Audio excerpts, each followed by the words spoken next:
Hey everyone, let's talk about Zack, the kid who joined the Ninja Turtles adventures and got known as the fifth turtle. Now, you'd think a kid hanging out with the turtles would be super cool, right? But here's the deal. Instead of being a fan favorite, Zack split the room. It's been 35 years since he first showed up, and people are still arguing about whether he was a cool addition or just plain annoying. So what's the deal with Zack? Why did he get under some viewers' skin? Stick around to crack this mystery, because we're diving deep into the story of Zack, the fifth turtle. Zack was a 13-year-old boy who became pals with the Turtles in Season 3 of the original show. He was created by Francis Moss, who wrote almost all his appearances, and the talented Rob Paulsen brought him to life with his voice. Apart from one episode Francis wrote with Ted Peterson, only David Wise used the character, and only because the story editor Jack Mendelson requested it. However, David Wise didn't like the character. Not as much as he despised Carter though. I haven't been able to find any behind-the-scenes details about Zack's creation. Kid identification characters are usually mandated by networks, but the fact that Playmates never produced a figure of him makes me think that this may not have been the case. Another enigma with this character is why they decided to make him 13 years old, as he was slightly younger than the Turtles. However, he usually talked and behaved much younger than that. If I had to put the wild speculations hat on, I would connect him to another blonde boy of the same age who was very popular at the time. I'm talking about Zack Morris, who around this time jumped from the Good Morning Miss Bliss show into the iconic spin-off series Saved by the Bell. That's not a coincidence. Anyway, when the Turtles met Zack, he was obsessed with fighting crime with them. Understandably, the Turtles considered him a menace, and they pushed him away, not realizing that he got away with Raphael's Turtlecom. Zack's obsession with the Turtles made him a target for bullying from other kids, and even his older brother, Walt. Looking back, this was probably something kids could have related to.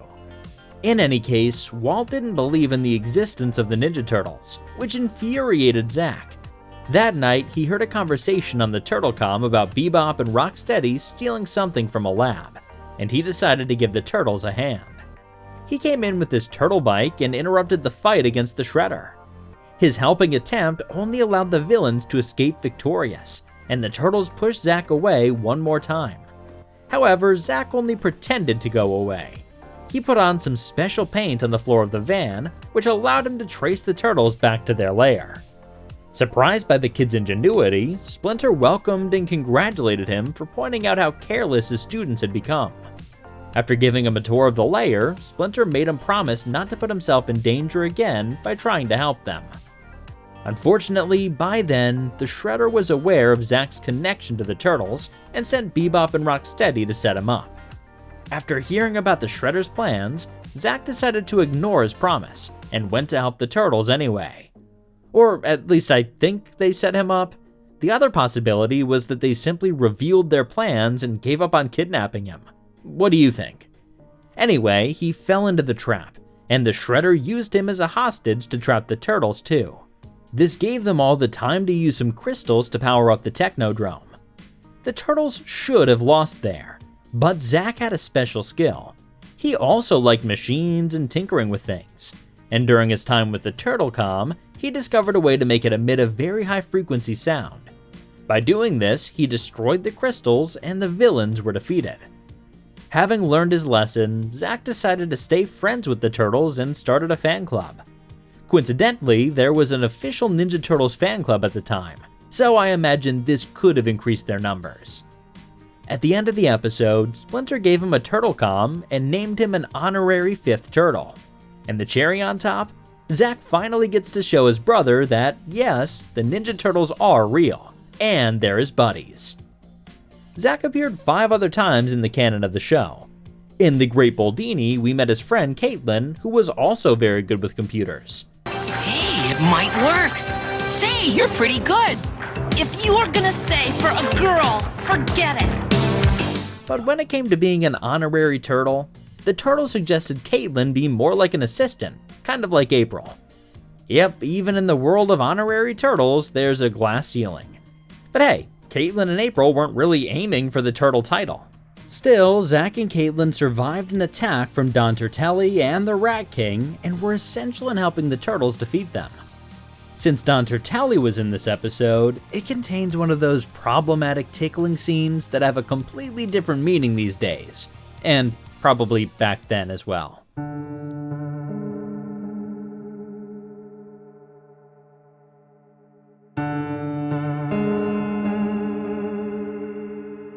Now, David Wise might not have been Zack's biggest fan, but he did a solid job in The Missing Map. In this episode, we discover that Walt also visited the turtle lair regularly, but after finding a document pouch containing a map to the lair, Walt decided to keep it as a souvenir. Zack was flabbergasted and wanted to return it. Unfortunately, Bebop and Rocksteady heard them argue about it, and this triggered a whole episode with the villains trying to capture that map. Zack was captured and taken to the Technodrome, where he escaped and wreaked havoc. After almost destroying this technological fortress, he escaped to the surface.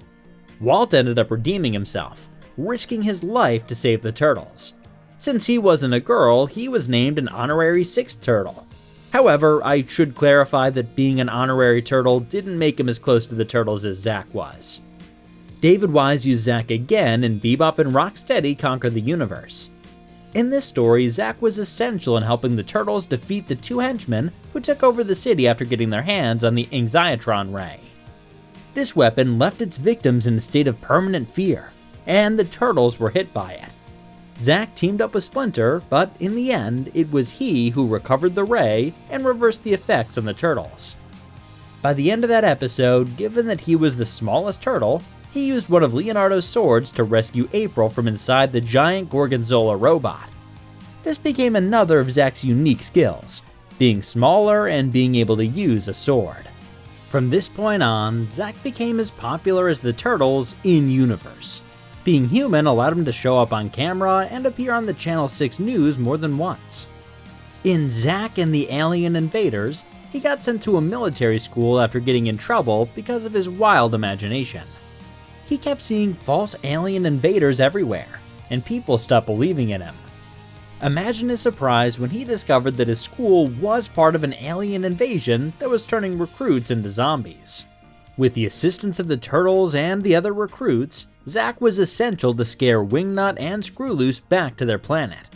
After learning about an actual alien invasion, his parents decided to trust him again and took him out of that school. I covered Zack's last appearance many times. It was in David Wise's Night of the Rogues. After the turtles were captured by their villains, Splinter asked Zack and Casey Jones to help them find them. Zack used his computer skills to hack Chrome Dome and get the location of the turtles. Thanks to his small size, he could sneak inside the turtles' prison and free them using Leo's sword.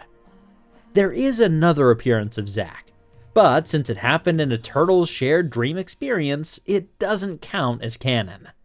What does count, though, is how the turtles thought of Zack. In this take of It's a Wonderful Life, the turtles experience a New York where they don't exist. This allowed Shredder to conquer the city and drop his partnership with Krang. Zack still risked his life fighting against Krang in this dystopian reality, despite never knowing the turtles. To me, this means that they saw Zack as a hero, and they clearly respected him. With that in mind, it's easy to see why they named him an honorary turtle. At the time of this writing, he has yet to appear in Saturday Morning Adventures, but I wouldn't be surprised if he has appeared already by the time you watch this. Some fans think the Pulverizer from the 2012 series is a parody of Zack. Maybe he is, but let's be real. Zack was in a league of his own compared to Timothy. In fact, the turtles respected Zack so much that they would have never left him frozen in a container as a part of Donnie's lab decor. If this theory's right, then perhaps the writers of the 2012 show weren't fond of Zack. But that's how I see it. What do you think? Going back to my earlier question, was he an annoying character? Whenever fans talk about Zack, they compare him to similar characters like Scrappy-Doo. Scooby-Doo's nephew was added late into the show and quickly changed the nature of their stories. This alienated some fans despite the increase in ratings that his introduction brought. But Zach? He was more of a guest star than a permanent fixture.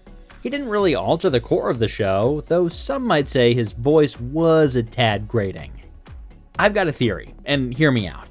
Whether you find Zach annoying might just hinge on how old you were when you first met him. If you were a kid, maybe you felt a twinge of jealousy. There was Zach, just a regular kid chilling with the turtles living your dream. And then there's the fact that Zach wasn't a mutant. Fans didn't bat an eye when Mondo Gecko showed up. After all, mutants were the show's bread and butter.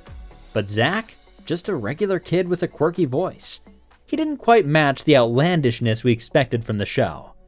The mixed feelings about Zach could also stem from the typical fan reaction to mascot characters who are often there to appeal to younger viewers. But unlike others like Snarf, Wendy, and Marvin, Zach was a rare sight, not overdone or overplayed.